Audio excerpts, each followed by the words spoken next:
ఆ ఆలోచన తప్పో రైటో ఇప్పుడు ప్రధానమంత్రి గారికో వారికి ఆర్థికంగా సలహాలు ఇచ్చేవారికో లేకపోతే కేంద్ర ఆర్థిక మంత్రికో లేకపోతే ఆ శాఖ అధికారులకో ఏం జరుగుతోంది లేకపోతే ఏం జరగబోతోందో తెలియదని మనం అనుకోవడం కరెక్ట్ కాదు నా ఉద్దేశం. కానీ దేశ ప్రజలకు తెలియాలి, తెలుగు రాష్ట్రాల్లో ప్రజలకు తెలియాలి. ఇవాళ నుంచి ఏ డిసిప్లినరీ మెజర్స్ పాటిస్తే నా నెత్తి మీదకి బాంబు పడకుండా ఉంటుంది అట్లీస్ట్ అవకాశం ఉన్న చోట అంటే ఏం చెప్తారు? నాది ఒక చిన్న సూచన సలహా ఏమంటే, ప్రజలు పవర్ లేని ప్రజలు, అధికారం లేని వాళ్ళు, సగటున ఎవరికి వాళ్ళు ఉద్యోగం చేసుకునే వాళ్ళు, అది ఆటో డ్రైవర్ దగ్గర నుంచి కొంత ఐఏఎస్ వరకు ఎవరైనా సరే వాళ్ళకి దిశానిర్దేశం ఇచ్చేది ప్రభుత్వాలు.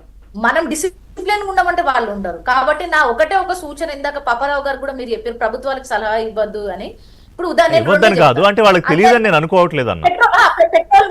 పెట్రోల్ తగ్గించాలి, సొంత కార్లలో వెళ్తూ వర్క్ ఫ్రమ్ హోమ్ అన్నారు. తెలంగాణలో 2010లో 4500 బస్సులు ఉంటే 2026లో ఇవాళ 2000 బస్సులు ఉన్నాయి.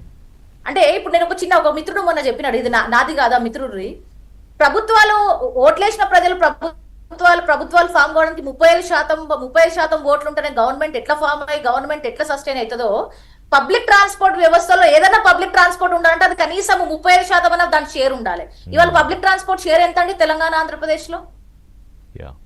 మీరు ఎట్లా వెళ్తారు? ఇప్పుడు నేనే ఉన్నాను, నేను ఒక అపార్ట్మెంట్ లో ఉంటాను, ఇంకెవరో ఉంటారు. అపార్ట్మెంట్ లో సగటు 7 నుంచి 800 మంది ఉంటారు. ఇంటింటికి 2 కార్లు ఉన్నాయి, ఒక 1600 కార్లు వాళ్ళు ఉన్నాయి. వాళ్ళందరూ బస్సులు తీసుకోవడానికి అపార్ట్మెంట్ ముందు బస్సు రావాలి కదా, బస్సులు ఎట్లా? కాబట్టి నేను చెప్పేది ఒకటే అండి, ప్రజలు ఖచ్చితంగా క్రమశిక్షణతోటి, ప్రజలు కాదు మనమందరం క్రమశిక్షణతోటి ఉండాలి, పాటించాలి. ప్రభుత్వాలు చెప్పే సలహాలన్నీ కూడా మనం పాటించాలి. కానీ ఈ పాటించే ప్రక్రియలో నాకు ఊతం ఇవ్వాలి ప్రభుత్వాలు. నన్ను ఫర్దర్ గా నన్ను పేదరికంలోకి నెట్టదు. నేను బస్సుకి వెళ్తే నాకు బస్సులు ఉండాలి. నేను చంటి పిల్లని తీసుకుపోతే చంటి పిల్ల. ఇప్పుడు ఒకరు గాంధీ గారు ఒకటి చెప్పినారు, తాలిస్మాన్ అని.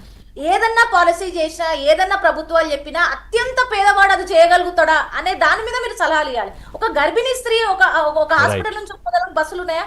కాబట్టి ఇవన్నిట్లో కంక్లూడింగ్ ఒకటే ఏంటండి, ఇవన్నీ చేయడంతో పాటు వాటికి తగ్గ ప్రతిష్టమైన పరిణామాలు, ఈ ఫ్లైఓవర్లు కట్టడం, ఇన్ఫ్రాస్ట్రక్చర్ ప్రాజెక్ట్ చేయడం, ఇవన్నీ కొంతవరకు తగ్గించి పబ్లిక్ ఇన్ఫ్రాస్ట్రక్చర్ మీద కొంత ఇన్వెస్ట్మెంట్ చేసినట్లయితే ఈ ప్రత్యామ్నాయాలు ఏవైతే ప్రధానమంత్రి గారు పిలుపునిచ్చిండ్రో వాటిని పాటించడానికి కొంత మనకి సపోర్ట్ అవకాశం ఉంటుంది. ఎగ్జాక్ట్లీ.